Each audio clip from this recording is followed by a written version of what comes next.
Good morning, all. Good morning, ma'am. Ma'am. Good morning, ma'am. Good morning. Good morning. Prayer ആരെങ്കിലും പറയോ? God our Father, we thank you for this new day. We thank you for giving us good parents, brothers, and sisters. We thank you for our teachers who are very much interested in us today. We ask you to give us wisdom so that we may learn what is being taught in our classes. Lord, help us to grow in love, truth, and in honesty. We make this prayer for your love's sake.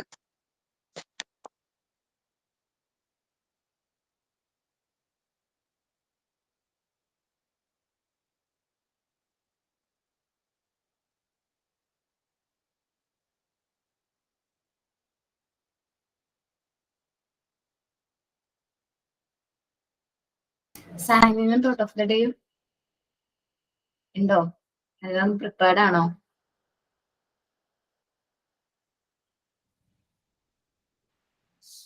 Good morning, everyone. I'm Shruti Sudesh, and a very warm welcome to you all for online class. I'm really looking forward to learning and growing with all of you this session. I would like to invite Aparna ma'am for today's class. Thank you. Have a great day. Thank you, Shruti. Good morning. Good. Thought of the day. Small consistent step can create change that once felt impossible. If you want, I can give you an emotional, spiritual, philosophical, or humorous thought. Just highlight me. Know your preference. Thank you. Thank you, Nastria. ഇനി നമ്മള് normalisation and deviation എന്ന് പറയുന്ന chapter ആയിരുന്നു discuss ചെയ്തുകൊണ്ടിരുന്നത്. അതിൽ ആദ്യം നമ്മൾ classes of deviation നോക്കി, ദെൻ ടൈപ്സ് ഓഫ് ഡീവിയേഷൻ നോക്കി. പിന്നീട് നമ്മൾ നോക്കിയ ടൈപ്സ് ഓഫ് ഡീവിയേഷനിൽ 3 ടൈപ്സ് മെയിൻ ആയിട്ട് ഇന്നലെ നോക്കിയത് 3 ടൈപ്സ് ആയിരുന്നു: psychic fugue, psychic barrier and attachment. ഇനി നമ്മൾ ഇന്ന് നോക്കാൻ പോകുന്നത് പൊസസീവ്നെസ് ആണ്. പൊസസീവ്നെസ് അത് ഒരു ശരിക്കും പറഞ്ഞ ഒരു ടൈപ്പ് ഓഫ് ഡീവിയേഷൻ ആണ് കേട്ടോ. പൊസസീവ്നെസ് നമ്മൾ പറയില്ലേ ഇന്ന ആള് കുറച്ച് പൊസസീവ് ആണ് എന്നൊക്കെ, പക്ഷെ ശരിക്കും പറഞ്ഞ പൊസസീവ്നെസ് എന്താണ്? ഒരു ടൈപ്പ് ഓഫ് ഡീവിയേഷൻ തന്നെയാണ്. ചില കുട്ടികള് ചെറുപ്പം മുതലേ എന്തായിരിക്കും, ഭയങ്കര പൊസസീവ് ആയിരിക്കും. അവര് ഇപ്പൊ കരഞ്ഞോ അല്ലെങ്കിൽ എന്തെങ്കിലും വാശി പിടിച്ചോ അവരെ ആഗ്രഹിച്ച കാര്യം നേടിയെടുക്കും അല്ലെ. നമ്മൾ കേട്ടിട്ടുണ്ടാവും. അവര് കരഞ്ഞ ഇതായാലും അവര് ഏത് മാർഗം സ്വീകരിച്ച് അത് നേടിയെടുക്കും. കുട്ടികളാകുമ്പോൾ പാരന്റ്സ് ചിലപ്പോൾ അവരുടെ വാശിക്കൊപ്പം നിൽക്കുകയൊക്കെ ചെയ്യും. പക്ഷെ വലുതായി കഴിയുമ്പോൾ ഇതേ സ്വഭാവം അവർ കണ്ടിന്യൂ ചെയ്യുകയാണെങ്കിൽ അവര് നമുക്ക് പെട്ടെന്ന് എന്താ പറയാ അക്സെപ്റ്റ് ചെയ്യാനായിട്ട് പറ്റില്ല. ഭയങ്കര പോസസീവ് ആയിട്ടുള്ള വ്യക്തികളെ നമുക്ക് അക്സെപ്റ്റ് ചെയ്യാനായിട്ട് പറ്റില്ല. അപ്പൊ നമ്മള് കുട്ടികളിൽ തന്നെ ഈ പോസിറ്റീവ്നെസ് ഒക്കെ ഉണ്ടെങ്കിൽ അതൊരു പരിധിവരെ നമ്മൾ എന്ത് ചെയ്യുക, മാറ്റിയെടുക്കാനാണ് ശ്രമിക്കേണ്ടത്. ഇപ്പൊ ടോയ്സിനായിരിക്കും, ചില ഒബ്ജക്ട്സിനായിരിക്കും കുട്ടി എന്ത് വേണം, ഭയങ്കരമായിട്ട് വാശി പിടിക്കുന്നത്. പക്ഷെ ആ വാശി പിടിച്ച് ആ ടോയ് വാങ്ങിച്ചു കഴിഞ്ഞു കഴിഞ്ഞാൽ ചിലപ്പോൾ ആ ടോയ് അവരെന്ത് ചെയ്യും, അവർക്കത് കുറച്ചു നേരം യൂസ് ചെയ്യും, അത് കളഞ്ഞിട്ട് വേറെ എന്തെങ്കിലും പുറകെ പോകും. നമ്മൾ ശ്രദ്ധിച്ചിട്ടുണ്ടാവും അല്ലെ, വീട്ടിലൊക്കെ മിക്ക കുട്ടികളും അങ്ങനെയാണ്. അപ്പോ ഈ ഒരു പൊസസീവ്നെസ് എന്ന് പറയുന്നത് കുട്ടികളിൽ കോമൺ ആയിട്ട് കണ്ടുവരുന്നതാണ്. സോ നമ്മൾ ഈ പൊസസീവ് ആയിട്ടുള്ള കുട്ടികളുടെ ചോയ്സുകൾ നോക്കണം. അവരെന്തിനാണ് വാശി പിടിക്കുന്നത്, അവരെന്താണ് വേണമെന്ന് ആവശ്യപ്പെടുന്നത് എന്നൊക്കെ നോക്കിയിട്ട് വേണം നമ്മളത് വാങ്ങിച്ചു കൊടുക്കണോ വേണ്ടയോ എന്ന് തീരുമാനിക്കാൻ. എന്റെ മോൾ ആദ്യം ഭയങ്കര എന്താ പറയാ, ചില ടോയ്സും കാര്യങ്ങളൊക്കെ കാണുമ്പോൾ ആദ്യം ഫസ്റ്റ് ടൈമിലൊക്കെ പൊസസീവ് ആയിരുന്നു. പക്ഷെ ഞങ്ങൾ സ്ഥിരമായിട്ട് ഇങ്ങനെ പുറത്തൊക്കെ പോകുമ്പോൾ ആൾക്ക് മനസ്സിലായി പോസസീവ് എന്നുവെച്ചാല് വാശി പിടിച്ചിട്ട് കാര്യമില്ല, വാശി പിടിച്ച് അമ്മ വാങ്ങിച്ചു തരില്ല. പിന്നെ അപ്പൊ കുറച്ച് കഴിഞ്ഞപ്പോൾ എന്ത് ചെയ്തു, അവൾ എന്നോട് പറയും, ഇപ്പൊ എന്തെങ്കിലും ടോയ്സ് എന്തെങ്കിലും വേണമെങ്കിൽ അവളിങ്ങനെ പതുക്കെ വിളിക്കും, എന്നെ ഇങ്ങോട്ട് വരാൻ പറയും. എന്നിട്ട് എന്നോട് ചെവിയിൽ പറയും അത് വേണം. അപ്പൊ ഞാൻ നോക്കും അവളുടെ ചോയ്സ് റിയൽ ആണോ അല്ലെങ്കിൽ ചുമ്മാ ചില യൂസ് ഉള്ളതാണോ അല്ലാത്തതാണോ. യൂസ് ഉള്ളതാണെങ്കിൽ ഉറപ്പായിട്ട് ഞാൻ അത് വാങ്ങിച്ചു കൊടുക്കാൻ ശ്രമിക്കാറുണ്ട്. അവൾക്കറിയാം ഞാൻ ടോയ്സ് അങ്ങനെ എന്തെങ്കിലുമൊക്കെ ആണെങ്കിൽ മിക്കവാറും വാങ്ങിച്ചു കൊടുക്കൂല. അല്ലാത്ത എന്തെങ്കിലും ക്രിയേറ്റീവ് ആയിട്ടുള്ള മെറ്റീരിയൽസ് എന്തെങ്കിലുമൊക്കെ ആണെങ്കിൽ ഞാൻ അത് വാങ്ങിച്ചു കൊടുക്കും. അപ്പോൾ അവൾ അങ്ങനത്തെ മെറ്റീരിയൽസ് ആണ് ഇപ്പൊ സെലക്ട് ചെയ്യണേ. കാരണം ആദ്യം ഡിമാൻഡിങ് ആയിരുന്ന സമയത്തൊന്നും ഞാനൊന്നും വാങ്ങിച്ചു കൊടുത്തില്ല, വാശി പിടിച്ചാലും ഒന്നും വാങ്ങിച്ചു കൊടുക്കൂല. പക്ഷെ അവള് റിയൽ ആയിട്ട് സെലക്ട് ചെയ്യാൻ തുടങ്ങിയതിന് ശേഷം അവളിപ്പോ റിയൽ ആയിട്ടാണ് ആ ഒരു മെറ്റീരിയൽ സെലക്ട് ചെയ്യുന്നതെങ്കിൽ ഞാൻ ഉറപ്പായിട്ടും അതെന്ത് ചെയ്യും, വാങ്ങിച്ചു കൊടുക്കും. അപ്പോൾ നമ്മൾ കുട്ടികളുടെ ചോയ്സ് നമ്മൾ നോക്കണം. അവരുടെ റിയൽ ചോയ്സ് ആണോ, അല്ലെങ്കിൽ അവർക്ക് അത് ഇഷ്ടത്തോടു കൂടി വാങ്ങിക്കാനാണോ അവര് നോക്കുന്നത്, അല്ലെങ്കിൽ അതിനോട് അവർക്ക് ഇഷ്ടമുണ്ടോ എന്നിട്ട് മാത്രം നമ്മളത് വാങ്ങിച്ചു കൊടുത്താൽ മതി. ഇങ്ങനെയുള്ള കുട്ടികള് വലുതായി കഴിഞ്ഞാലും പ്രശ്നമാണ് കേട്ടോ. എന്ന് വെച്ചാല് ഈ കുട്ടികൾ വലുതായി കഴിഞ്ഞാൽ ഭയങ്കര അതോറിറ്റേറ്റീവ് പേഴ്സൺ ആയിരിക്കും, ഭയങ്കരമായിട്ട് വാശിയും ഒക്കെ ഉള്ളൊരു പേഴ്സൺ ആയിട്ടായിരിക്കും മാറുന്നത്.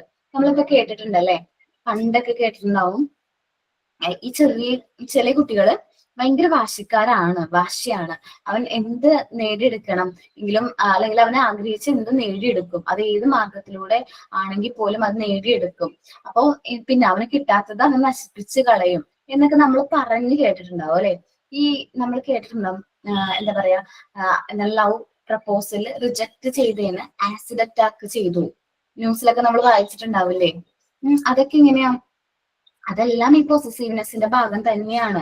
കാരണം അവർക്ക് കിട്ടാത്ത വസ്തു വേറെ ആർക്കും കിട്ടാൻ പാടില്ല എന്നുള്ളൊരു പൊസസീവ്നെസ് ആണ് അതിന് അവരെ കൊണ്ട് പ്രേരിപ്പിച്ചത്. അപ്പൊ നമ്മൾ വിചാരിക്കും നിസ്സാരല്ലേ, കുട്ടികളുടെ ചെറിയ ചെറിയ വാശിയല്ലേ, അത് കുഴപ്പമില്ല, നമ്മളെ കൊണ്ട് പറ്റുന്നതാണെങ്കിൽ ചെയ്തു കൊടുക്കാം എന്നുള്ള രീതിയിലായിരിക്കും നമ്മൾ ഹാൻഡിൽ ചെയ്യുന്നത്. പക്ഷെ ഈ കുട്ടി വലുതായി വരുമ്പോൾ, മുതിർന്നു വരുമ്പോൾ ഇതേ വാശി അവന്റെ ലൈഫിൽ കണ്ടിന്യൂ ചെയ്യുകയാണെങ്കിൽ അവനത് എന്താണ് ബാഡ് ആയിട്ട് അഫക്ട് ചെയ്യും.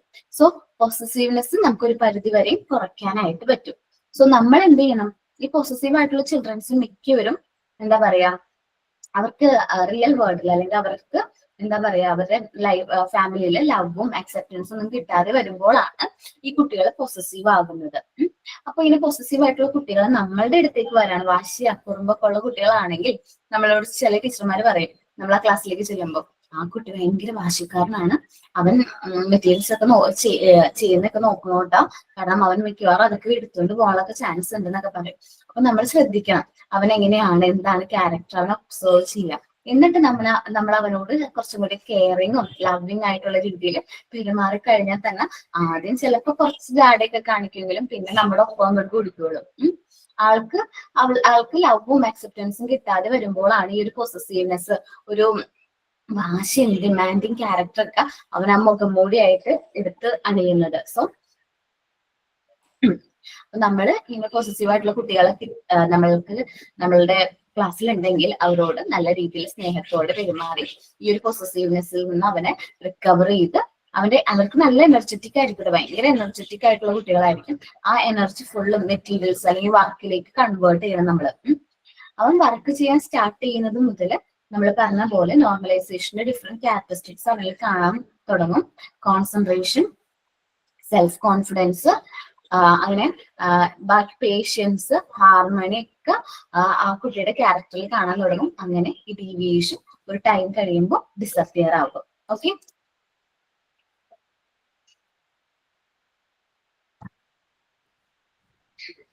ഓക്കെ, ഫസ്റ്റ് പാരഗ്രാഫ് ഒരാൾ വായിക്കുമോ?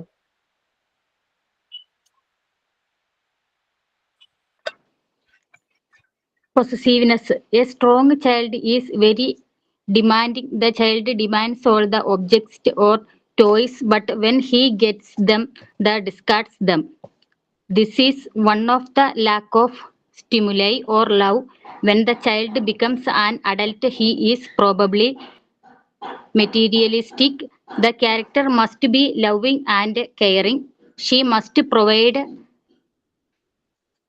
warmth and radiate her love to all the children. The teacher must direct the child's energy towards the materials in the classroom. When the child starts working with the materials, his concentration enhances, and gradually this builds the child's self-confidence, and in time this deviation will disappear.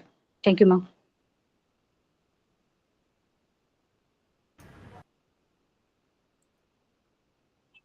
A strong child is very demanding ആയിരിക്കും. ഈ കുട്ടികൾ ഭയങ്കര demanding വാശിയുള്ള കുട്ടികളായിരിക്കും. ചിലപ്പോൾ ടോയ്സോ ഒബ്ജക്ട്സോ കിട്ടാൻ വേണ്ടിയിട്ടായിരിക്കും അവർ വാശി പിടിക്കുന്നത്. അത് അവർക്ക് കിട്ടിക്കഴിഞ്ഞാൽ അവർ എന്ത് ചെയ്യും? അത് ഡിസ്കാർഡ് ചെയ്യും, അത് വേണ്ടാന്ന് വെക്കും. This is the one of the lack of stimuli or love. എന്തുകൊണ്ടാണ് ആ ഒരു മെറ്റീരിയലിനോട് അവർക്ക് ഇഷ്ടം തോന്നാത്തതുകൊണ്ട് അല്ലെങ്കിൽ സ്റ്റിമുലി ഇല്ലാത്തത് കൊണ്ടാണ് അവരിങ്ങനെ അത് അവര് വാശി പിടിച്ച് നേടിയെടുക്കുന്നു, അത് എന്ത് ചെയ്യുന്നു? ഡിസ്കാർഡ് ചെയ്യുന്നത്. When the child become an adult, he is probably materialistic. ഈ ഒരു കുട്ടി വളർന്നു വന്നു കഴിഞ്ഞാൽ ഈ ഒരു പൊസസീവ്നെസ് പിന്നീടും അവന്റെ ഒരു ക്യാരക്ടർ ആയിട്ട് തന്നെ മാറും. നമ്മൾ പറയില്ലേ സൈക്കോ ആണെന്നൊക്കെ പറയില്ലേ. കാരണം അവർക്ക് ഭയങ്കര വാശിയും കാര്യങ്ങളൊക്കെ ആയിരിക്കും. ഭയങ്കരമായിട്ട് വാശിയും കാര്യങ്ങളും ചെറുപ്പത്തിലേ തന്നെ അവരിങ്ങനെ ശീലിച്ച് വലുതായി കഴിയുമ്പോൾ അല്ലെങ്കിൽ ഒരു മാരേജ് ഒക്കെ കഴിയുമ്പോഴായിരിക്കും കൂടുതലായിട്ട് ഈ പൊസസീവ്നെസ് അഫക്ട് ചെയ്യാൻ തുടങ്ങുന്നത്. The children must be loving and caring. Children's എന്ന് പറയുന്നത് ടീച്ചർ കുട്ടികളോട് എപ്പോഴും ലവിങ്ങും കെയറിംഗ് ആയിട്ട് വേണം പെരുമാറാൻ. She must provide warmth and dedicate her love to all children. Teachers എപ്പോഴും കുട്ടികൾക്ക് സ്പ്രെഡ് ചെയ്യേണ്ടത് ടീച്ചേഴ്സിന്റെ സ്നേഹവും കാര്യങ്ങളൊക്കെയാണ്. എല്ലാവരും ഒരേപോലെ ട്രീറ്റ് ചെയ്യണം. അതിൽ പഠിക്കുന്ന കുട്ടികൾ അല്ലെങ്കിൽ കൂടുതൽ നന്നായിട്ട് പഠിക്കുന്ന കുട്ടികൾ അങ്ങനെ വേർതിരിവ് ഒന്നും കാണിക്കാൻ പാടില്ല. എല്ലാ കുട്ടികളെയും ഒരേപോലെ തന്നെ ട്രീറ്റ് ചെയ്യണം. She must provide, the teacher must direct the child's energy towards the materials in the class. അപ്പൊ നമ്മള് കുട്ടികളോട് ഡയറക്റ്റ് ചെയ്യണം, ഇന്ന വർക്ക് ചെയ്യുക. അവരുടെ ആ ഒരു എനർജി ഉണ്ടല്ലോ, ആ എനർജി എന്തിലേക്ക് കൺവേർട്ട് ചെയ്യണം? മെറ്റീരിയൽസിലേക്ക് കൺവേർട്ട് ചെയ്യണം. When child start working with the materials, കുട്ടി ആ മെറ്റീരിയൽസ് യൂസ് ചെയ്ത് വർക്ക് ചെയ്യാൻ തുടങ്ങുമ്പോൾ his concentration, സെൽഫ് കോൺഫിഡൻസ് കാര്യങ്ങളും ഗ്രാജുവലി എന്ത് ചെയ്യാൻ തുടങ്ങും? ബിൽഡ് ചെയ്യാൻ തുടങ്ങും. അതുവഴി ഈ ഒരു ഡീവിയേഷൻ ഡിസപ്പിയർ ആകും കേട്ടോ. ഓക്കെ,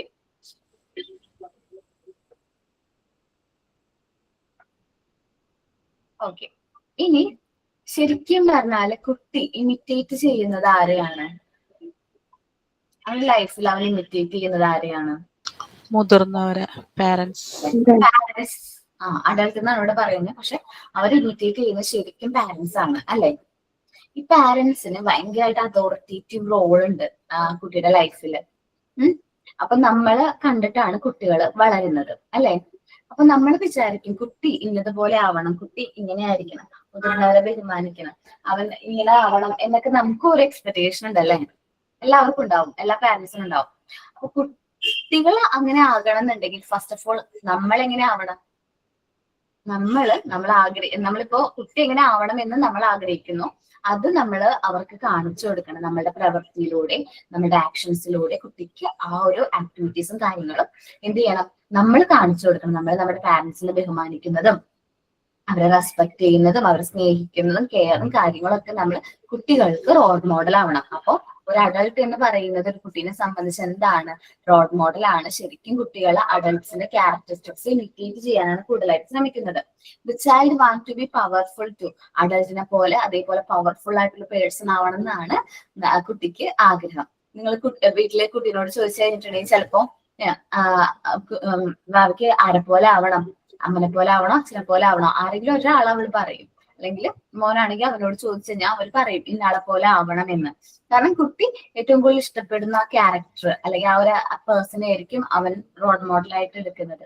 സോ നമ്മൾ ഒരിക്കലും കുട്ടിക്ക് റോങ് ആയിട്ടുള്ള മോഡൽ ആവാൻ പാടില്ല, റൈറ്റ് പേഴ്സൺ ആവാനാണ് പാടുള്ളൂ.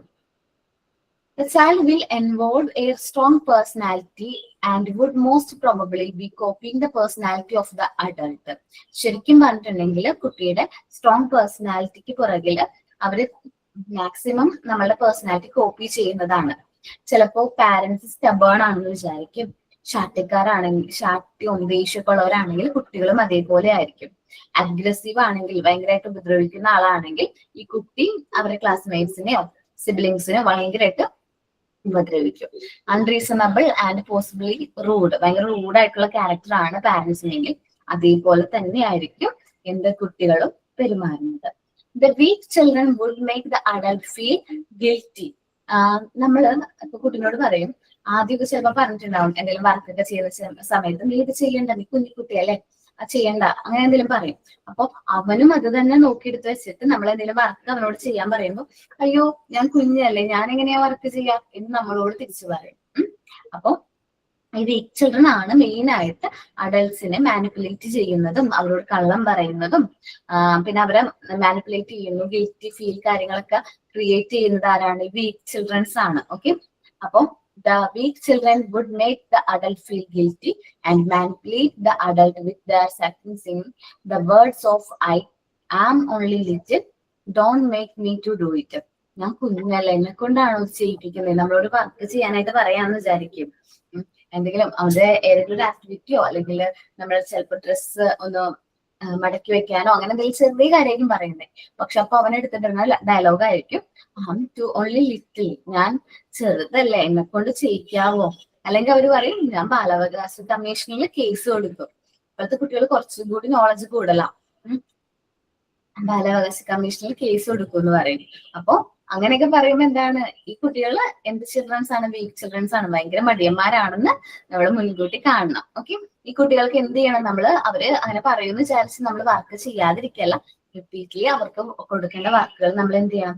വർക്ക് ചെയ്യിക്കണം. വർക്ക് ചെയ്യിക്കുന്നതിലൂടെ മാത്രമാണ് കുട്ടികളുടെ ഡീവിയേഷൻസ് കാര്യങ്ങൾ ഒരു ടൈം കഴിയുമ്പോൾ ഡിസപ്പിയർ ആകുള്ളൂ. ഓക്കെ, പോസസീവ്നെസ് ഒന്ന് ഫുൾ ആയിട്ട് വായിക്കുമോ?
റീഡ് ചെയ്ത് നോക്കിയോ?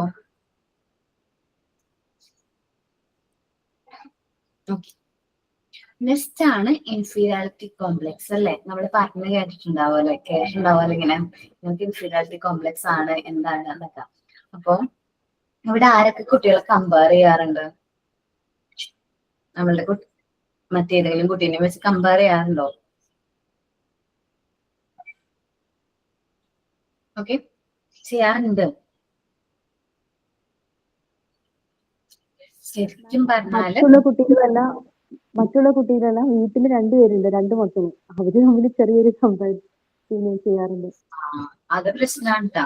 കാരണം എന്താന്ന് വെച്ചിട്ടുണ്ടെങ്കിൽ അവരുടെ മനസ്സിലപ്പോ ഒരു കാര്യം വരും, അമ്മയ്ക്ക് എന്നെയല്ല ഇഷ്ടം, ചേട്ടനാണെങ്കിൽ ചേട്ടനെ, ചേച്ചിനാണെങ്കിൽ ചേച്ചിനാണ് ഇഷ്ടം, എന്നൊട്ടും ഇഷ്ടമല്ല എന്നുള്ളൊരു ഫീലിംഗ് അവരുടെ മനസ്സിൽ വന്ന് കിടക്കും. അത് പിന്നെ മാറാനായിട്ട് ഒരുപാട് പാടാണ്. അപ്പോ നമ്മൾ മെയിൻ ആയിട്ട് കുട്ടികളെ എന്ത് ചെയ്യാൻ പാടില്ല? കമ്പയർ ചെയ്യാൻ പാടില്ല.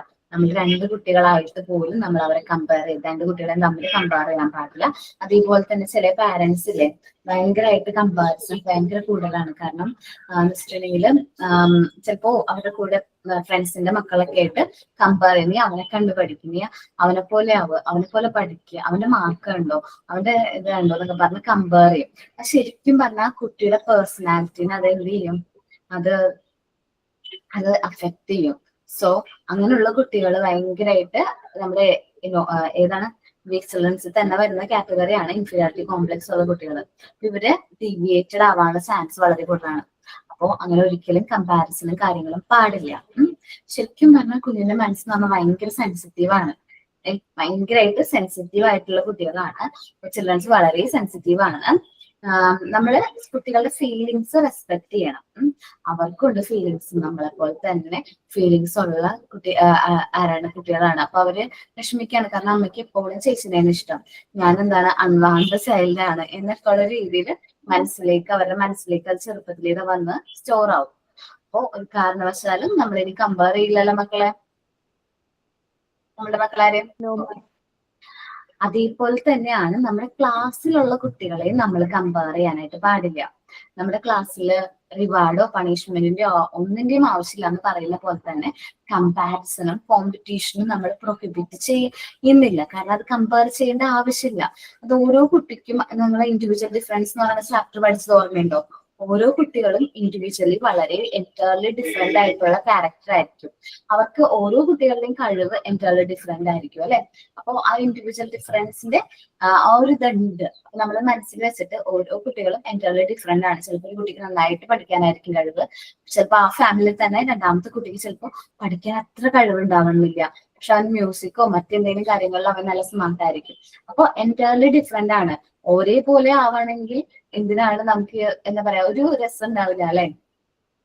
എല്ലാവരും ഒരേപോലെയാണ് എങ്കിൽ നമുക്കൊരു ഡിഫറൻസ് ഫീൽ ചെയ്യില്ല, ഡിഫറൻസ് ഇൻ പേഴ്സണാലിറ്റി ഒന്നും നമുക്ക് ഫീൽ ചെയ്യില്ല. അപ്പൊ നമ്മൾ എങ്ങനെയാണോ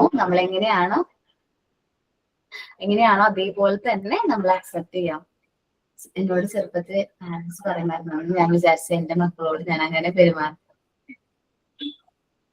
ഓക്കെ, ഒരു കാരണവശാലും എന്ത് ചെയ്യാൻ പാടില്ല, കമ്പാരിസൺ പാടില്ല. എന്നുവെച്ചാൽ ഇപ്പൊ നമ്മൾ വിചാരിക്കും നമ്മൾ ജസ്റ്റ് ക്യാരക്ടറിന്റെ ബേസിലാണ് കമ്പയർ ചെയ്യണത്. അല്ല കേട്ടോ, ക്യാരക്ടറിന്റെ ബേസിൽ മാത്രമല്ല, റിലേറ്റീവ്സ് വന്നിട്ട് കമ്പയർ ചെയ്യും. ആ ഫാമിലിയിൽ രണ്ട് കുട്ടികൾ തമ്മിൽ ഒരു പ്രശ്നം ഉണ്ടാവില്ല, പക്ഷെ റിലേറ്റീവ്സ് വന്നിട്ട് പറയും മൂത്ത ആൾക്ക് നല്ല കളർ ഉണ്ട് അല്ലെ ആൾക്ക് കളർ കുറവാണല്ലോ എന്ന് പറയും. അപ്പൊ മുതൽ അവിടെ പ്രശ്നങ്ങൾ വരും അല്ലെ. അയ്യോ എന്നേക്കാൾ സുന്ദര ചേച്ചിയാണ്. ചെറിയ കമ്പാരിസൺ ആണ്, ഒരിക്കലും കമ്പാരിസൺ പാടില്ല. ഈ കമ്പാരിസൺ എന്ന് പറഞ്ഞിട്ടുണ്ടെങ്കിൽ റിലേഷൻഷിപ്പ് എന്ത് ചെയ്യാനുള്ള കാരണമാവും, അവിടെ വിള്ളല് വീഴാനുള്ള കാരണമാവും. അങ്ങനെയൊക്കെ പ്രശ്നങ്ങളുണ്ട്. 1 മിനിറ്റ് കേട്ടോ.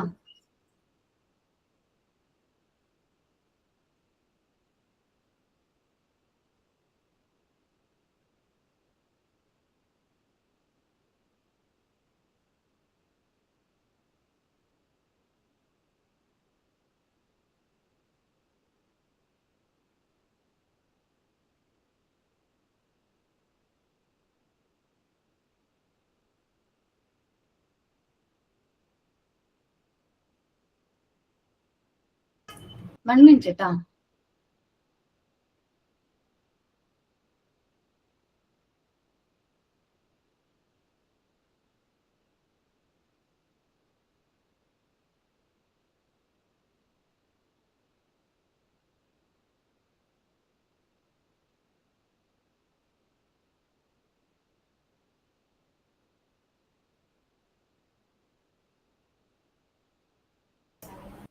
ഓക്കെ, അപ്പൊ നമ്മൾ പറഞ്ഞത് ഇൻഫീരിയാരിറ്റി കോംപ്ലക്സിനെ കുറിച്ചിട്ടാണ് അല്ലെ. അപ്പൊ ഈ ഇൻഫീരിയാരിറ്റി കോംപ്ലക്സ് ശരിക്കും കുട്ടികളിൽ ആരാണ് ഇൻജെക്ട് ചെയ്യുന്നത്? അവർക്ക് ഈ ഡിഫറൻസോ അല്ലെങ്കിൽ കമ്പാരിസണോ ഒന്നും അവരുടെ മനസ്സിലുണ്ടാവില്ല. ആരാ ഇൻജെക്ട് ചെയ്യുന്നത്? പാരന്റ്സും ടീച്ചേഴ്സും. Parents, teachers. ചില ടീച്ചേഴ്സ് കമ്പയർ ചെയ്യൂട്ടാ. ചിലപ്പോ ഞാൻ ഫീൽ ചെയ്തിട്ടുണ്ട്. കാരണം ചില ടീച്ചേഴ്സിന്റെ നമ്മളുടെ കുട്ടീനെ പോലും കമ്പയർ ചെയ്യുന്നു. ഇയാളെ കണ്ട് പഠിക്കൂ എന്ന് പറയുമ്പോൾ എനിക്ക് ഭയങ്കര വിഷമമാണ്. ആ പറയുന്ന കുട്ടിയുടെ മുഖം മാറുന്നതാണ്. അപ്പൊ എനിക്ക് ഭയങ്കര വിഷമാവും.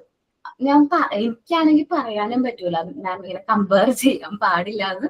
കാരണം അവർ എക്സ്പീരിയൻസ്ഡ് ആയിട്ടുള്ള ടീച്ചേഴ്സ് ആയിരിക്കും, ഒത്തിരി കാലമായിട്ട് പഠിപ്പിക്കുന്നുണ്ടാവും. നമ്മള് എന്താ പറയാ അവരുടെ അത്രയും എക്സ്പീരിയൻസ്ഡ് അല്ല. അപ്പൊ നമുക്ക് എന്താ ചെയ്യാൻ പറ്റാന്ന് വെച്ചാൽ നമ്മൾ പഠിപ്പിക്കുന്ന കുട്ടികൾ ഒരിക്കലും കമ്പയർ ചെയ്യാനായിട്ട് പാടില്ല. നിങ്ങൾ ആരും അങ്ങനെ ചെയ്യരുത് കേട്ടോ. ഓക്കെ,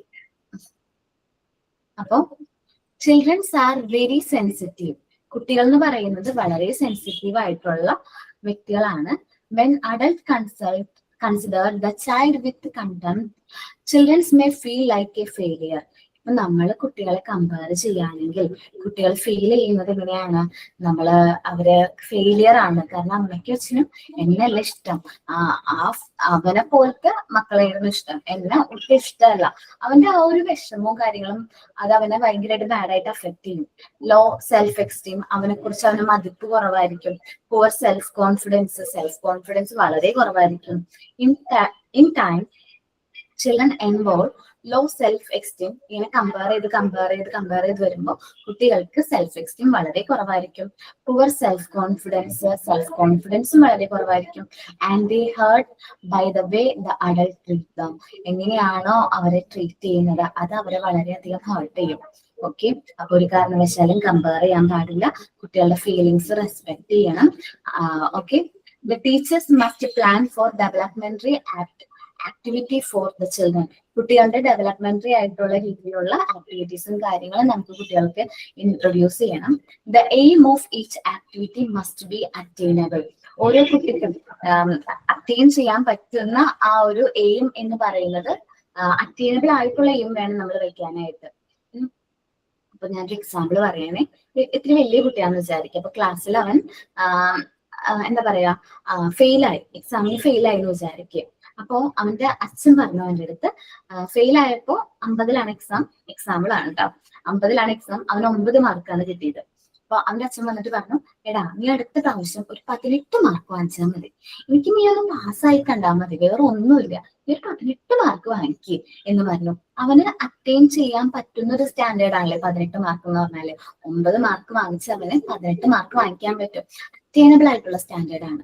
സോ അവൻ ആ 18 മാർക്കിന് വേണ്ടിയിട്ട് എഫേർട്ട് എടുക്കും അല്ലെ. അപ്പൊ 18 മാർക്ക് അവന് വാങ്ങിച്ചു.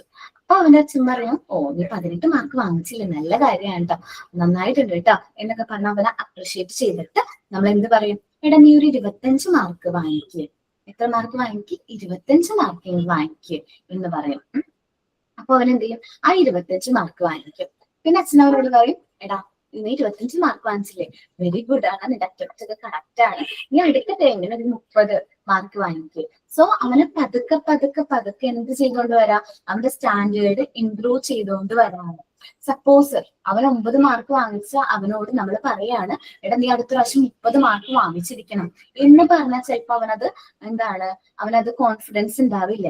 പക്ഷെ ഈ കേസിൽ അച്ഛൻ എന്താ ചെയ്തത്, ഓരോ സ്റ്റേജിലൂടെയും അവനെ ഉയർത്തിക്കൊണ്ട് വരാണ് ചെയ്തത് അല്ലെ. അപ്പൊ നമ്മൾ കുട്ടികൾക്ക് ഫിക്സ് ചെയ്യുമ്പോൾ ഒരു അറ്റൈനബിൾ ആയിട്ടുള്ള സ്റ്റാൻഡേർഡ് ആയിരിക്കണം നമ്മൾ എന്ത് ചെയ്യാനായിട്ട് ഫിക്സ് ചെയ്യാനായിട്ട്. അവന് നേടിയെടുക്കാൻ പറ്റുന്ന സ്റ്റാൻഡേർഡ്സ് ആയിരിക്കണം അവൻ എന്ത് ചെയ്യാനായിട്ട് ഫിക്സ് ചെയ്യാനായിട്ട്. Standard should not be set too high. ഒരുപാട് ഹൈ ആയിട്ടുള്ള സ്റ്റാൻഡേർഡ്സ് ഒന്നും സെറ്റ് ചെയ്യാൻ പാടില്ല. The teacher should respect the work of the children's.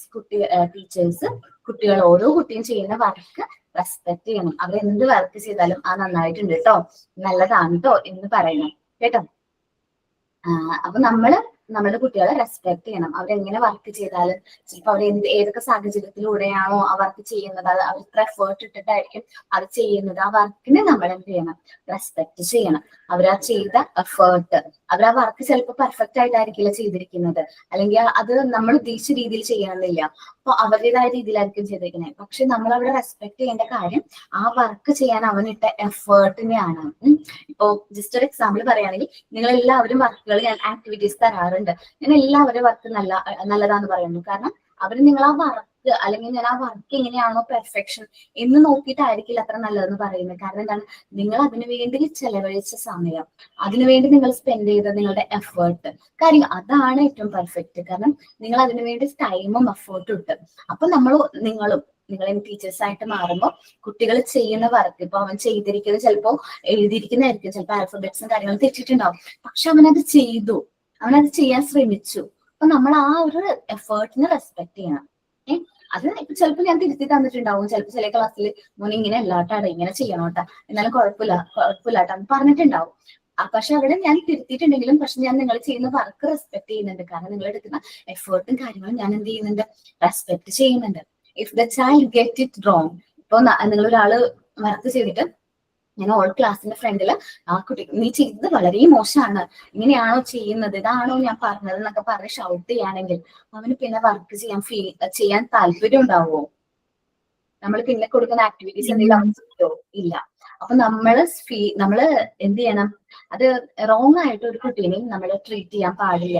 അവരെ അപ്രിഷിയേറ്റ് ചെയ്യാം, അവന് പറഞ്ഞു കൊടുക്കാം ചെയ്ത തെറ്റാണെന്നുള്ളത് അവന് പറഞ്ഞു കൊടുക്കാം. എടാ അങ്ങനെയല്ലാട്ട ചെയ്യേണ്ടത്, ഇതുപോലെ ചെയ്യണോട്ടാ എന്ന് നമ്മൾ പറഞ്ഞ് അവനെ തിരുത്തി കൊടുക്കാനായിട്ട് പറ്റും. Show him how to be accomplish it. അവന് കാണിച്ചു കൊടുക്കാൻ ഇത് ഇങ്ങനെ ചെയ്യണോട്ടാ എന്ന് കാണിച്ചു കൊടുക്കാനായിട്ട് പറ്റും. അപ്പോൾ നമ്മൾ കുട്ടികൾ ചെയ്യുന്ന വർക്കും കാര്യങ്ങളൊക്കെ റെസ്പെക്ട് ചെയ്യണം. അവനത് തെറ്റായിട്ട് ചെയ്താലും നീ ചെയ്ത തെറ്റാണ് അങ്ങനെയാണെന്നൊക്കെ പറഞ്ഞ് വഴക്ക് പറയാനേ പാടില്ല, പണിഷ്മെന്റ് കൊടുക്കാൻ പാടില്ല.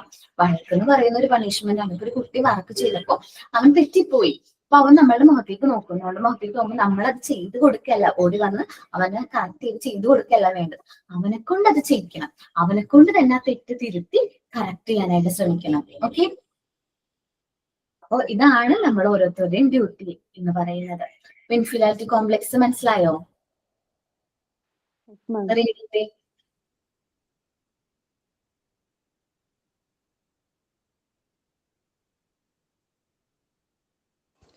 മാം ഞാനിപ്പോ കുറച്ച് മുമ്പ് ക്ലാസ്സിൽ കയറിയത്, ഒന്നും കൂടി ഒന്ന് പറയാൻ പറ്റുമോ മാം? ഏതാണ്? ഇൻഫീരിയോറിറ്റി കോംപ്ലക്സ് ആണോ? Yes ma'am. ഓക്കെ, ഇവിടെ നമ്മുടെ കുട്ടികൾ ആരെങ്കിലും വായിച്ചിട്ട് അവർ പറയൂ കേട്ടോ. ഓക്കെ, എന്നിട്ട് അവർക്ക് മനസ്സിലായ കാര്യം നമുക്ക് ഷെയർ ചെയ്യിക്കാം, എന്നിട്ട് ഞാൻ അതൊന്നും കൂടി പറഞ്ഞുതരാം. ഓക്കെ, വേഗം വായിച്ചു നോക്കാം. ആരെങ്കിലും ഒരാള് നിങ്ങൾക്ക് എന്താണോ മനസ്സിലായത് ഇൻഫീരിയോറിറ്റി കോംപ്ലക്സിനെ കുറിച്ചിട്ട് അതൊന്ന് പറയണേ.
റീഡ് ചെയ്തോ?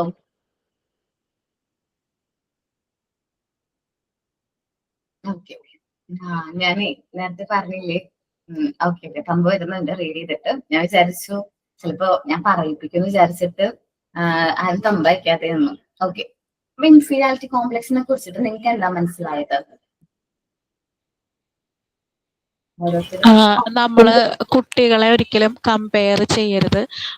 കുട്ടികള് ഒരു വർക്ക് ചെയ്യുകയാണെങ്കിൽ നമ്മൾ അവരെ പ്രോത്സാഹിപ്പിക്കണം.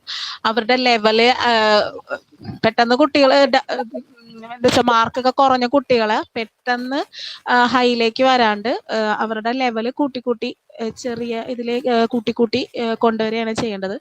ടീച്ചർമാര് കുട്ടികളെ ഒരിക്കലും കമ്പയർ ചെയ്യാൻ പാടില്ല മറ്റുള്ള കുട്ടികളെ വെച്ചിട്ട്. അതൊക്കെയാണ് എനിക്ക് മനസ്സിലായത്, അല്ലേ? അതെ, അതുണ്ട്. കുട്ടികൾക്കനുസരിച്ചുള്ള ആക്ടിവിറ്റീസ് ആണ് കുട്ടികൾക്ക് കൊടുക്കാൻ പാടുള്ളൂ. അവർക്ക് അവരുടെ കപ്പാസിറ്റി, അവർക്ക് അറ്റൈനബിൾ ആയിട്ടുള്ള രീതിയിലുള്ള ആക്ടിവിറ്റീസും കാര്യങ്ങളും നമ്മൾ കൊടുക്കണം. അടുത്ത പോയിന്റ്,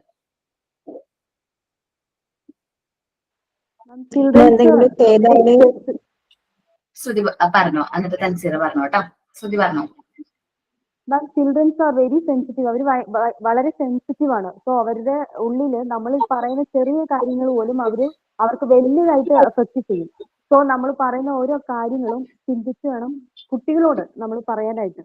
ഫോർ എക്സാമ്പിൾ, ഇപ്പോൾ ഒരു ക്ലാസ്സിൽ ഒരു കൊച്ച് ഒരു വർക്ക് പെർഫെക്റ്റ് ആയിട്ട് ചെയ്തില്ലെങ്കിൽ മറ്റുള്ള കുട്ടികളുടെ മുമ്പിൽ നീ അത് പെർഫെക്റ്റ് ആയിട്ട് ചെയ്തിട്ടില്ല, സോ അത് തെറ്റാണെന്ന് പറയാതെ ചെയ്തിട്ടുണ്ട്, ഓക്കെയാണ്. പക്ഷെ അതിൽ കുറച്ച് മിസ്റ്റേക്സ് ഉണ്ടെന്ന് നമ്മളത് എങ്ങനെ ചെയ്യേണ്ടതെന്ന് കാണിച്ചു കൊടുക്കണം. കാണിച്ചു കൊടുത്തിട്ട് നമ്മളത് എങ്ങനെയാണ് കറക്റ്റായിട്ട് ചെയ്യേണ്ടതെന്നുള്ള രീതിയിൽ നമ്മൾ പറഞ്ഞു കൊടുക്കുക വേണ്ടത്. മറ്റുള്ളവർ കുട്ടികളുടെ മുമ്പിൽ ഒരിക്കലും നമ്മൾ ഷൗട്ട് ചെയ്ത് അവരെ ഇൻസൾട്ട് ചെയ്യുന്ന രീതിയിൽ ചെയ്യരുത്. അത് അവരൊരു ഫെയിലിയറിന് ഒരു കാരണമായി തീരും. അത് കുട്ടികളല്ലേ, അപ്പൊ ഫസ്റ്റ് സ്റ്റേജിൽ തന്നെ നമ്മൾ അവരെ ഡൗൺ ആക്കുന്ന പോലെയാണ്. ഇതൊരു മെയിൻ പോയിന്റ് ആയിട്ട് എനിക്ക് തോന്നിയില്ല. ഓക്കേടാ, തൻസീറ അമ്മ പറഞ്ഞോ കേട്ടോ. മാം ശ്രുതി പറഞ്ഞത് തന്നെ പറയാൻ പോയത്. ആണോ? ഓക്കെ. നമുക്കറിയാലോ കുട്ടികൾ ഭയങ്കര സെൻസിറ്റീവ് ആണ്. നമ്മളിപ്പോ എന്താണ് അവരുടെ ഫീലിങ്സിനെയും റെസ്പെക്ട് ചെയ്യണം അല്ലെ. അവർക്കുണ്ട് ഫീലിങ്സ്, നമുക്കുള്ള പോലെ തന്നെ ഒരാള് മറ്റൊരാളെ വെച്ച് കമ്പയർ ചെയ്യുമ്പോൾ നമുക്ക് എന്തായിരിക്കും ഫീലിംഗ്? ഇപ്പൊ ജസ്റ്റ് ഒരു എക്സാമ്പിൾ ഞാൻ പറയുകയാണെങ്കിൽ, നിങ്ങളുടെ ഹസ്ബൻഡ് നമ്മളെ വേറൊരാളുടെ വൈഫിനെ വെച്ച് കമ്പയർ ചെയ്യുമ്പോൾ നമുക്ക് നമ്മള് ഇല്ലാതായി പോകുന്ന പോലെ ഫീലിംഗ് തോന്നില്ലേ? അതേ ഫീലിംഗ് ആയിരിക്കും കുട്ടികൾക്ക് തോന്നുന്നത്. കാരണം എന്താണ്, അവന്റെ അമ്മ അവന്റെ അച്ഛൻ എന്ന് പറയുന്നത് അവന്റെ ഹീറോയിൻ ആണ്, അല്ലെങ്കിൽ അവന്റെ എന്താ പറയാ ലോകം തന്നെയാണ്. അവര് കമ്പയർ ചെയ്യുന്ന മറ്റൊരു കുട്ടീനെ വെച്ച് നമ്മൾ കമ്പയർ ചെയ്യുമ്പോൾ അവന് ഇഷ്ടമല്ല എന്നുള്ള ഫീലിംഗ്, അല്ലെങ്കിൽ അവന് അത്രയും ബാഡ് ആയിട്ടുള്ള ഒരു ഫീലിംഗ് ആയിരിക്കും ഫീൽ ചെയ്യുന്നത്. നമുക്ക് എന്തോരം ഫീലിംഗ്, നമ്മുടെ ഫീലിങ്സും കാര്യങ്ങളൊക്കെ നമ്മൾ പറയുമല്ലേ. അപ്പൊ അതേപോലെ തന്നെയാണ് നമ്മളൊരു കുട്ടീനായിട്ട്, നമ്മുടെ മകനെ മറ്റൊരു കുട്ടീനായിട്ട് കമ്പയർ ചെയ്യുമ്പോൾ അവർക്ക് വരുന്ന ഫീലിങ്സോ ഒരിക്കലും കുട്ടികളെ കമ്പയർ ചെയ്യാനായിട്ട് പാടില്ല. To respect feeling of the childrens, കുട്ടികളുടെ ഫീലിങ്സ് എന്ത് ചെയ്യണം, നമ്മൾ റെസ്പെക്ട് ചെയ്യണം. ഫെസിലേറ്റ് നമ്മൾ പിന്നെ റൂൾസ് ഒരിക്കലും കമ്പയർ ചെയ്യാനായിട്ട് പാടില്ല. ഇനി എന്താണ്, അങ്ങനെ കമ്പയർ ചെയ്യുമ്പോൾ കുട്ടികളുടെ എക്സ്റ്റീം, അവരുടെ സെൽഫ് കോൺഫിഡൻസും കാര്യങ്ങളൊക്കെ കുറയാനാണ് കാരണമാകുന്നത്. അത് കുട്ടീനെ വളരെയധികം ഹേർട്ട് ചെയ്യും, വളരെ അധികം അവനെ ഹേർട്ട് ചെയ്യാൻ ചാൻസ് ഉണ്ട്.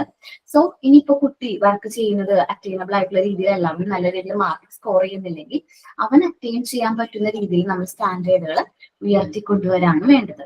ഓക്കെ, പതുക്കെ സ്റ്റാൻഡേർഡുകൾ ഉയർത്തിക്കൊണ്ടുവരണം. നിങ്ങൾക്ക് എല്ലാവർക്കും കാര്യം മനസ്സിലായി എന്ന് എനിക്ക് തോന്നുന്നു. ഐഷത്ത് മനസ്സിലായാടാ? Yes ma'am. ഓക്കെ, ഇനി നമുക്ക് ഡിസ്കസ് ചെയ്യാനുള്ള ടോപ്പിക് ഫിയർ ആണേ. ഫിയർ നമ്മൾ ഇതിനു മുമ്പ് ഡിസ്കസ് ചെയ്തിട്ടുണ്ടോ? ചെയ്തിട്ടുണ്ട്. എന്റെ ഫിയേഴ്സ് ഒക്കെ ഞാൻ പറഞ്ഞിട്ടുണ്ടായിരുന്നോ? ചെയ്തിട്ടുണ്ട്. 1 മിനിറ്റ്.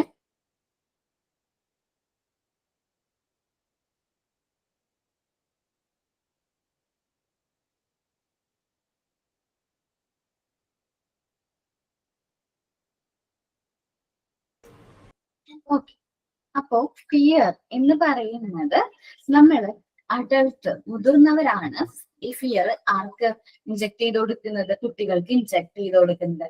ഞാൻ ചിലപ്പോ എന്റെ ഫിയറിനെ കുറിച്ച് ഞാൻ പറഞ്ഞിട്ടുണ്ടാവും അല്ലെ. അങ്ങനെ ഒന്നും കൂടി പറയാം. എനിക്ക് ഹൈറ്റ് വളരെ പേടിയാണ്. ഞാൻ പറഞ്ഞിട്ടുണ്ടോ ഹൈറ്റിനെ കുറിച്ചിട്ട്? ഉയരത്തിന് പേടിയെന്ന് പറഞ്ഞിട്ടുണ്ടായിരുന്നു. ഓക്കെ, എനിക്കിവിടെ താഴെ ഇവിടെ സ്റ്റിച്ച് ഉണ്ട്, കുരിശ് പോലെ ഇങ്ങനെ ഒരു സ്റ്റിച്ച് ഉണ്ട്, ഇവിടെ സ്റ്റിച്ച് ഇട്ടിട്ടുണ്ട്. കാരണം ഞാൻ മുകളിൽ കയറിയിട്ട് താഴെ വീണു. ഞാൻ കുറച്ച് കുറുമ്പിയായിരുന്നു ചെറുപ്പത്തില്. ഈ ജനലിന്റെ മേലെ ഇങ്ങനെ പെടച്ച് കയറാൻ, മേലെ നിന്ന് എടുത്ത് ചാടാ, അതൊക്കെ ചെറിയ കുറുമ്പുകള് അതെനിക്കുണ്ടായിരുന്നു കേട്ടോ. അപ്പൊ അങ്ങനെ ഞാൻ കയറിയ സമയത്ത് ഞാൻ വീണു കേട്ടോ, മുകളിൽ നിന്ന് വീണു. അങ്ങനെ സ്റ്റിച്ച് ഇട്ടിട്ടുണ്ടായിരുന്നു.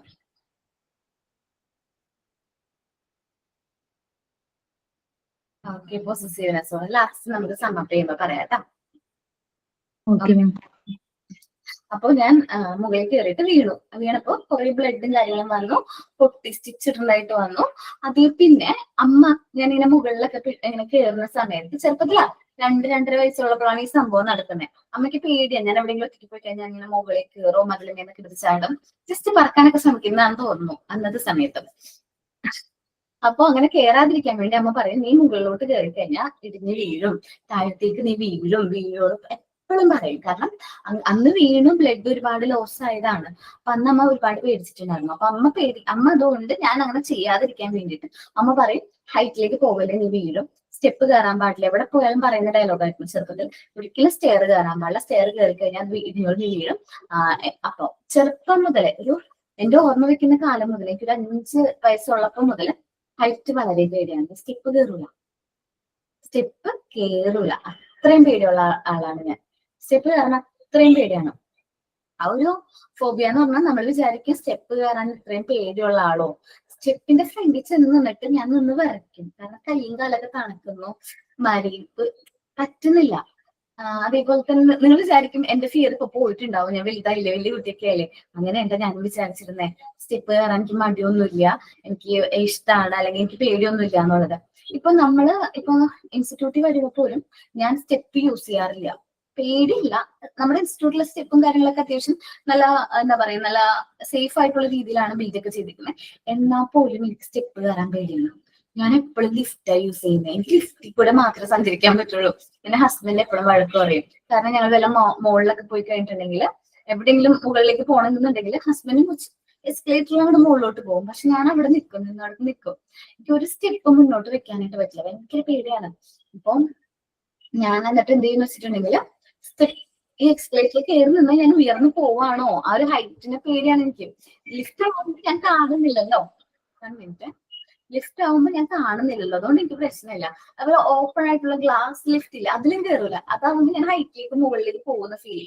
അപ്പൊ എന്റെ അമ്മ, ഞാൻ അന്ന് ഒരു ആക്സിഡന്റ് സംഭവിച്ചുകൊണ്ട് അങ്ങനെ വരാതിരിക്കാൻ വേണ്ടിയിട്ട് അമ്മ എനിക്ക് പാസ് ചെയ്തൊരു ഫിയർ ആയിരുന്നു എന്താ, ഈ ഒരു ഹൈറ്റിനോടുള്ള എന്റെ ഭയം.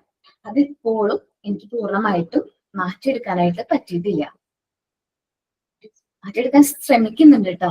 ഞാൻ അതിന് വേണ്ടിയിട്ട് കുറെ കാര്യങ്ങളൊക്കെ ചെയ്യുന്നുണ്ട്. പക്ഷെ ഞാൻ വിചാരിക്കും എന്റെ ഒത്തിരി ധൈര്യമൊക്കെ എടുത്ത് ഞാൻ ഒരു കാര്യം ചെയ്ത് കഴിയുമ്പോൾ ഭയങ്കര ഹാപ്പിയാണ്, ഞാനത് നേടിയെടുത്തു. പക്ഷെ അന്ന് പിന്നെ ഒറ്റയ്ക്കാവുമ്പോൾ എനിക്കത് ചെയ്യാൻ പറ്റില്ല. ആ ഭയം വീണ്ടും വരും മനസ്സിലേക്ക്. അപ്പൊ ശരിക്കും പറഞ്ഞിട്ടുണ്ടെങ്കിൽ ഭയം ഒന്നും ഇൻജൂറിയസോ ഹാർംഫുള്ളോ അല്ല, പക്ഷേ അതൊരു ഡീവിയേഷന് കാരണമാകുന്നു. ഈ ഫോബിയാസ് ശരിക്കും പറഞ്ഞിട്ടുണ്ടെങ്കിൽ എന്തല്ല ഹാർംഫുള്ളോ ഇൻജൂറിയസോ ഒന്നല്ല. നമ്മളിപ്പോ കുട്ടികളെ ഭക്ഷണം കഴിക്കാതെ ആവുമ്പോ നമ്മള് ഫോക്കാസ്റ്റ് വരും, പിടിച്ചുകൊണ്ട് പോകും എന്നൊക്കെ പറയില്ലേ. പർദ്ദ പേടിപ്പിക്കും. ഓക്കെ, ഞങ്ങളുടെ വീടിന്റെ അടുത്തേ ഞങ്ങളുടെ ഫാമിലിയുടെ അടുത്ത്, ഞങ്ങളുടെ അയലന്തരത്ത് തന്നെ ഒരു കുട്ടി ഭക്ഷണം കഴിക്കാതെ ആവുമ്പോ ആ കുട്ടിയുടെ അമ്മ വെളിച്ചപ്പാട് വരും, പിടിച്ചോണ്ട് പോകും. ഒരു പ്രാവശ്യം ഈ കുട്ടീനെ വെളിച്ചപ്പാട് ഞാൻ പറയൊക്കെ എടുക്കാൻ വരുന്ന സമയത്ത് അവൻ വെളിച്ചപ്പാടിനെ കണ്ട് പേടിച്ചിട്ടുണ്ടായിരുന്നു. അപ്പൊ അതേ പിന്നെ അവനെ ഭക്ഷണം കഴിച്ചില്ലെങ്കിൽ പറയുന്നത് വെളിച്ചപ്പാട് വന്ന് പിടിച്ചോണ്ട് പോകും എന്നുള്ള രീതിയിലായിരുന്നു സംസാരിച്ചിരുന്നത്. അങ്ങനെ പറയൂരുന്നു എപ്പോഴും. അപ്പൊ ഈ വെളിച്ചപ്പാട് ആകുന്ന അങ്കിൾ എന്ന് വെച്ചിട്ടുണ്ടെങ്കിൽ ഞങ്ങൾക്ക് വെളിച്ചനായിട്ട് വരും. അപ്പൊ അങ്കിള് വന്നു കഴിഞ്ഞാല് ഈ കുട്ടി ഭയങ്കര കരച്ചിലാണ്. ഞങ്ങള് അയലന്തരത്തായതുകൊണ്ട് തന്നെ വെളിച്ചനെ കാണുമ്പോ തന്നെ വെളിച്ചപ്പാടിന്റെ കോസ്റ്റ്യൂം അല്ല, സാധാരണ കോസ്റ്റ്യൂമില് അല്ലെങ്കിൽ സാധാരണ രീതിയിൽ കാണുമ്പോ തന്നെ ആ കുട്ടിക്ക് ഭയങ്കര പേടി, ഭയങ്കര കരച്ചിലും ഭയങ്കര ബഹളവും കാര്യങ്ങളൊക്കെയാണ്. അപ്പോ നമ്മൾ പാസ് ചെയ്യുന്ന ആ ഒരു ഫിയർ അല്ലെങ്കിൽ ആ ഒരു ഫോബിയ കുട്ടികൾക്ക് ഹാർംഫുൾ അല്ല, പക്ഷെ അവരുടെ മൈൻഡിനെ അത് ഭയങ്കരമായിട്ട് അഫക്ട് ചെയ്യുന്നുണ്ട്. നമ്മൾ ഏതൊരു സിനിമയില് മഞ്ജു വാര്യർക്ക് തെയ്യത്തിന് ഭയങ്കര പേടിയാണെന്ന് കാണിക്കുന്നില്ലേ? അതേത് ഫിലിം ഓർമ്മയുണ്ടോ? പ്രണയവർണ്ണങ്ങൾ തോന്നുന്നു. ആണോ? അതിലെ എനിക്ക് തോന്നുന്നു ആരോ ഉള്ളത് സുരേഷ് ഗോപിയൊക്കെയാണ് തോന്നുന്നു. സുരേഷ് ഗോപി ഉണ്ട്. അപ്പൊ അതന്നെയാണ്. അപ്പൊ അതിൽ കാണിക്കുന്നുണ്ട് ആ കുട്ടിക്ക് ആ ഒരു എന്താ പറയാ തെയ്യത്തെ ഭയങ്കര പേടിയും കാര്യങ്ങളൊക്കെ. അതൊരു ഫോബിയ തന്നെയാണ്. ഈ ഫിയർ ആരാണ് പാസ് ചെയ്യുന്നത്? ചിലപ്പോ അഡൾട്ടാണ്, നമ്മൾ അറിയാതെ നമ്മളാണ് കുട്ടികൾക്ക് ഈ ഫിയറും കാര്യങ്ങളും പാസ് ചെയ്യുന്നത്. പക്ഷെ അത് അവർക്ക് ലൈഫിനെ ബാഡായിട്ട് അഫക്ട് ചെയ്യും. ചെറുപ്പത്തില് എനിക്ക് ഹൈറ്റ് പേടിയുള്ള പോലെ തന്നെ ഇരുട്ട് വളരെ പേടിയായിരുന്നു. ചെറുപ്പത്തില് ഇരുട്ട് സാധാരണ അല്ലേ, ഇരുട്ട് ഭയങ്കര പേടിയാ. പുതുതായിട്ടൊരു സ്ഥലത്തേക്ക് വന്നു കഴിഞ്ഞിട്ടുണ്ടെങ്കിൽ ഇരുട്ട് എന്ന് വെച്ചാല് ഞാൻ ലൈറ്റ് ഒക്കെ ഓൺ ചെയ്ത് കിടക്കുള്ളൂ. ഞാൻ വേറെ ഫാമിലിയിൽ നിന്ന് മാറി നിൽക്കുകയാണ്, എന്റെ വീട്ടിലല്ല, വേറെ വീട്ടിലൊക്കെ വിരുന്നിനൊക്കെ പോകുമ്പോൾ ഞാൻ ലൈറ്റ് ഓൺ ചെയ്ത് കിടക്കും. എനിക്ക് പേടിയാണ്, ഇരുട്ടായിട്ട് എനിക്ക് പേടിയാണ്. സോ ആ ഒരു ചെറിയ ഭയം കൂടി എനിക്കുണ്ടായിരുന്നു. അത് ശരിക്കും പൂർണ്ണമായിട്ട് പോയിട്ടോ. അപ്പം എന്റെ ഹസ്ബൻഡ് എന്ന് പറഞ്ഞിട്ടുണ്ടെങ്കിൽ ആള് ഭയങ്കരമായിട്ട് ഇമാജിനേറ്റീവ് ആയിട്ട് ഭയങ്കര കഥകളൊക്കെ പറയും. എന്നുവെച്ചാല് പ്രേതത്തിന്റെ കഥ, അതേപോലെ ഭയങ്കര റിയലിസ്റ്റിക് ആയിട്ടുള്ള രീതിയിൽ കഥകൾ പറയും. ശരിക്കും അപ്പോ കല്യാണമൊക്കെ കഴിഞ്ഞ സമയത്ത് എനിക്ക് ഇങ്ങനെ പേടി ഉണ്ടായിരുന്നല്ലോ. അപ്പൊ ആ സമയത്ത് ഹസ്ബൻഡ് പുറത്തോട്ടൊക്കെ പോകുന്ന സമയത്ത് രാത്രി ഈ വിജനമായിട്ടുള്ള പ്ലേസിലൊക്കെ പോകുമ്പോ ചില ആൾക്കാരധികം, ഞങ്ങൾ കുറച്ചുകൂടി ഗ്രാമപ്രദേശത്ത്, അപ്പൊ അധികം കൂടുതലും വിജനമായിട്ടുള്ള പ്രദേശങ്ങളാണ്. അപ്പൊ അവിടങ്ങളിലൊക്കെ പോകുമ്പോ എന്താ പറയും, ഇന്ന സ്ഥലത്ത് ഇങ്ങനെ ഒരു സംഭവം ഉണ്ടായിരുന്നു, അതാണ് ആ വീടാണ് അതെന്നൊക്കെ പറയും. അങ്ങനെ പറഞ്ഞ് എന്റെ ഭൂരിഭാഗം ഭയവും പോയിട്ടുണ്ട്, പേടിയും പോയിട്ടുണ്ട്. ഇപ്പൊ ഞാൻ ആകെ പേടിക്കുന്ന ഹസ്ബൻഡിനെ മാത്രമാണ്. കാരണം ഞാനിപ്പോ സ്വപ്നത്തിൽ പ്രേതത്തിനെ കണ്ടാൽ പോലും ഹസ്ബൻഡിന്റെ മുഖമാണ്. ഞാൻ പറയും ഇപ്പൊ ശരിക്കും എനിക്ക് ആരെ പേടിയെന്ന് അറിയാമോ? നിങ്ങളെയാണ്. കാരണം എന്താണ്, ഞാനിപ്പോ പ്രേതത്തിനെ അല്ല കാണുന്നത് സ്വപ്നത്തില്, മാഷിന്റെ മുഖമാണ് കാണുന്നത്. അപ്പൊ ചിലപ്പോ ഭയം കാരണമായിരിക്കും കേട്ടോ. കാരണം ഇങ്ങനെ പറഞ്ഞു ഭയങ്കര, നിങ്ങൾ വിചാരിക്കും ജസ്റ്റ് ഒരു കഥയില്ലേ, അങ്ങനെ ആയിരിക്കില്ല പറയണേ. റിയലിസ്റ്റിക് ആയിട്ട് അത്രയും ഒരുപാട് വായിക്കും ആള് നന്നായിട്ട് ബുക്സും കാര്യങ്ങളൊക്കെ റീഡ് ചെയ്യും. അപ്പൊ അതുകൊണ്ട് നല്ല രീതിയിൽ ഇമാജിനേറ്റീവ് ആയിട്ട് കഥകൾ പറയാൻ അറിയാം. അപ്പൊ അങ്ങനെ കഥകൾ പറഞ്ഞ് നമ്മളവിടെ പിടിച്ചിരുത്താണല്ലോ, അങ്ങനെ കഥകൾ പറഞ്ഞ് നമ്മളെ പേടിപ്പിക്കും. അപ്പൊ ആ ഒരു ഫിയർ എന്റെ പൂർണ്ണമായിട്ടും ഈ ഒരു ഇങ്ങനെ കഥ പറഞ്ഞ് എല്ലാ ദിവസവും ഓരോ ഒരു ഫിയർ ഞാൻ ഫേസ് ചെയ്യേണ്ടിട്ട് വരും, ഓരോ കഥകൾ കേൾക്കേണ്ടി വരും. അങ്ങനെ ആ ഒരു ഇരുട്ടിനോടുള്ള ഭയവും കാര്യങ്ങളൊക്കെ എനിക്ക് പൂർണ്ണമായിട്ടും മാറിയിട്ടുണ്ട്. ഇപ്പൊ ഇരുട്ടൊന്നും എനിക്ക് അത്ര വലിയ ഭയമൊന്നുമില്ല. എവിടെയായാലും ഞാൻ രാത്രിക്കാണെങ്കിലും ഒറ്റയ്ക്ക് തന്നെ പോവുകയൊക്കെ ചെയ്യും. പക്ഷെ ഹൈറ്റിനോടുള്ള ഭയം മാറാൻ വേണ്ടിയിട്ട് ഹസ്ബൻഡ് ഇങ്ങനെ എക്സ്കലേറ്ററിലൊക്കെ കൊണ്ടുപോകും, സ്റ്റെപ്പ് കയറാൻ പറയും. പക്ഷെ പോകില്ല, ഞാൻ അവിടെ നിലത്ത് കരയെന്ന് വെച്ചാല് കരയൊന്നുമില്ല കേട്ടോ, കുറച്ചുകൂടി ബോൾഡായിട്ട് അവിടെ നിൽക്കും. അല്ലെങ്കിൽ ഞാൻ ലിഫ്റ്റിൽ കയറി മുകളിലോട്ട് പോകും. എനിക്ക് ഹൈറ്റ് ഒട്ടും അക്സെപ്റ്റബിൾ ആവണില്ല. കാരണം ഹൈറ്റിനോടുള്ള ഭയം ഞാൻ വിചാരിച്ചു പരിധി വരെയും പോയി. ഞാൻ കോളേജിലൊക്കെ പഠിക്കുന്ന സമയത്ത് ഞാൻ 4th ഫ്ലോറിലായിരുന്നു എന്റെ ക്ലാസ്. അവിടെ വരെ സ്റ്റെപ്പ് കയറി പോയിട്ടുണ്ടെന്നൊക്കെ. പക്ഷെ സേഫ് ആയിട്ടുള്ള സ്റ്റെപ്സും കാര്യങ്ങളൊക്കെ ആയിരുന്നു. അപ്പൊ അവിടെ വരെ എന്നൊക്കെ നല്ല രീതിയിൽ സ്റ്റെപ്പും കാര്യങ്ങളൊക്കെ കയറിപ്പോയപ്പോ എന്റെ ഭയം ഫുള്ളായിട്ട് പോയി എന്ന് ഞാൻ വിശ്വസിച്ചു.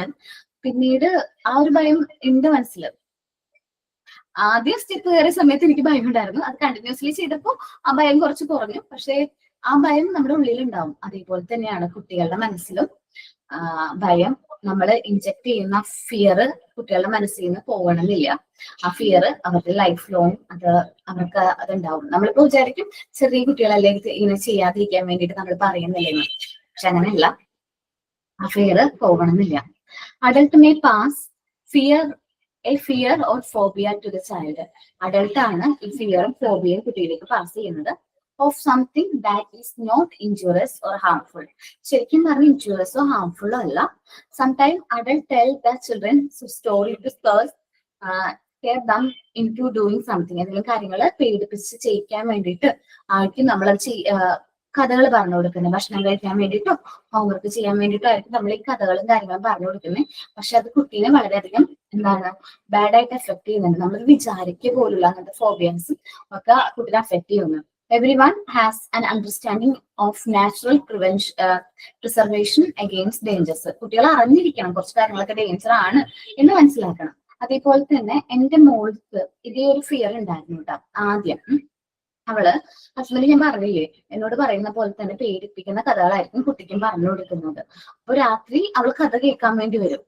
കഥ എന്ന് വെച്ചാൽ ഭയങ്കര ഇഷ്ടമാണ്. ഹസ്ബൻഡും മോൾ നമ്മൾ രാത്രി ഫുൾ ടൈം സംസാരിച്ച് എനിക്ക് തോന്നുന്നു ഒരു 12 o'clock ഒക്കെ വരെയും അവര് കഥ പറഞ്ഞുകൊണ്ടിരിക്കാറുണ്ട്. അപ്പോ ഇപ്പോഴും അങ്ങനെ തന്നെയാണ്. അവർ പാട്ട് പാടുന്നു, രണ്ടുപേരും ഒരുമിച്ച്, അങ്ങനെ എപ്പോഴും രണ്ടുപേരും കൂടി ഭയങ്കര കമ്പനിയാണ്. അപ്പൊ ഈ കഥകൾ പറയുമ്പോൾ ചില ദിവസങ്ങളിൽ പേടിപ്പിക്കുന്ന രീതിയിലുള്ള കഥകൾ പറയും. അങ്ങനെ കഥകൾ പറയുമ്പോൾ മോള് രാത്രി ഭയങ്കരമായിട്ട് കരയുന്നതായിട്ട്, ഭയങ്കരമായിട്ട് പേടിച്ച് കരഞ്ഞിട്ട് അവള് ഭയങ്കരമായിട്ട് പേടിക്കുന്നു. നമുക്കതൊക്കെ മനസ്സിലാവും. കാരണം അവള് പേടിച്ച് കരയണ ഭയങ്കര ഷിവറിങ്ങും കാര്യങ്ങളൊക്കെ. ഞാൻ ഹസ്ബൻഡിനോട് പറഞ്ഞു, മാഷെ ഇത് ഇവളുടെ കേസിൽ ഞാൻ പേടിപ്പിക്കുന്നത് ശരിയാവില്ല, കാരണം അവൾ ഈ കഥകൾ കേട്ടിട്ടാണ് പേടിപ്പിക്കണേന്ന് പറഞ്ഞു. ഞാൻ പറഞ്ഞു, ഹസ്ബൻഡ് പറഞ്ഞു ഒരു പൊടിക്ക് സമ്മതിക്കണം, ഞാൻ കഥ പറഞ്ഞു കഴിഞ്ഞാൽ അവളെങ്ങനെ പേടിക്കുന്നേന്ന്. ഞാൻ പറഞ്ഞു മാഷിനോട് കഥ പറയാതിരിക്കാൻ നോക്ക്, പേടിപ്പിക്കുന്ന രീതിയിൽ കഥ പറയാതിരിക്കാൻ നോക്ക്. അപ്പൊ അവള് ആ ദിവസങ്ങളിലൊന്നും കരയുന്നുണ്ടായിരുന്നില്ല. ഞാൻ പറഞ്ഞു ഒന്ന് പേടിപ്പിക്കുന്ന രീതിയിലൊരു കഥ പറഞ്ഞു നോക്കി.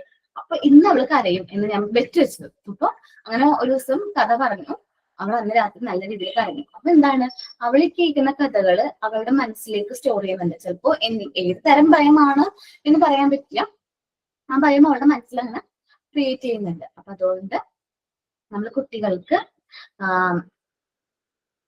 നമ്മൾ ആ ഒരു അങ്ങനത്തെ കഥകളൊന്നും പറഞ്ഞു കൊടുക്കാതിരിക്കാൻ ശ്രമിക്കുക. ഓക്കെ,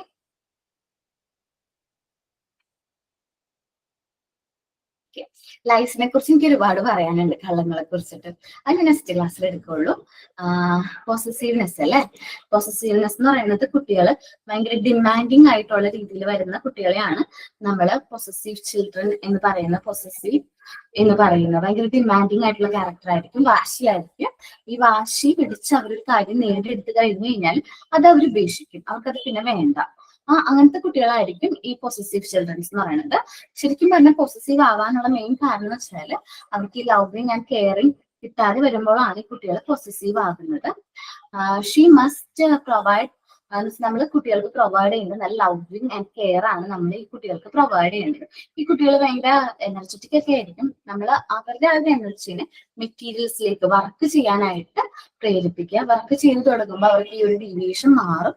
അവർക്ക് കോൺസെൻട്രേഷനും സെൽഫ് കോൺഫിഡൻസ് ഒക്കെ ഇംപ്രൂവ് ആക്കും. അതുവഴി ഒരു ടൈം കഴിയുമ്പോൾ ഈ ഡീവിയേഷൻ ഡിസപ്പിയർ ആകും.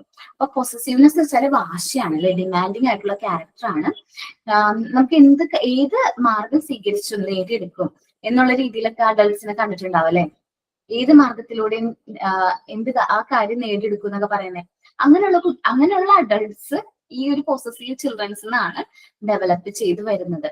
അവരെന്താണോ അവര് ലൈഫിൽ ഫേസ് ചെയ്യുന്നത്, അല്ലെങ്കിൽ അവർക്ക് വാശി പിടിച്ചത് നേടിയെടുക്കും. നമ്മൾ കുഞ്ഞു കുട്ടിയായിരിക്കുമ്പോൾ ചെറിയ വാശികളൊക്കെ നടത്തി കൊടുത്തു കഴിഞ്ഞാൽ വലിയ കുട്ടിയാവുമ്പോൾ ഭയങ്കര വാശിക്കാരായിട്ട് മാറും. ഓക്കെ, അത് ആ കുട്ടിയുടെ ലൈഫിനെ വളരെയധികം മോശമായിട്ട് തന്നെ അഫക്ട് ചെയ്യും. നിങ്ങൾ ഫിയറും പൊസസീവ്നെസ് അശ്വതിയും ഒന്ന് വായിച്ചു നോക്കിയേ.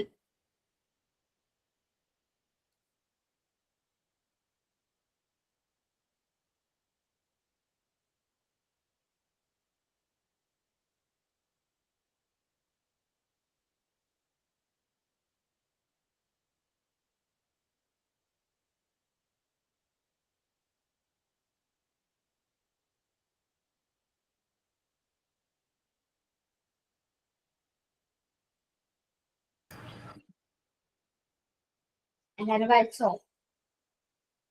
അശ്വതി, പൊസസീവ്നെസ് മനസ്സിലായോടാ? മനസ്സിലായി മിസ്.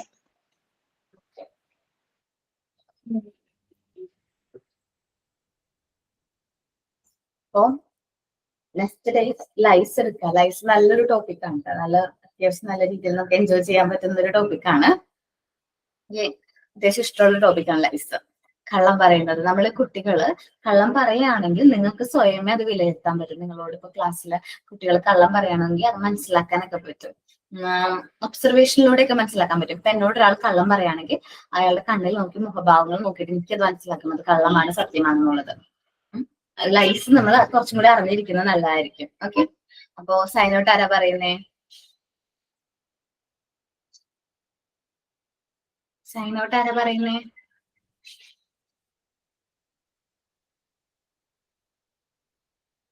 ആരുമില്ല? ഓക്കെ, ഞാൻ പറയണ കേൾക്കാലോ. Thank you all. Thank you, ma'am. Thank you, ma'am. Thank you.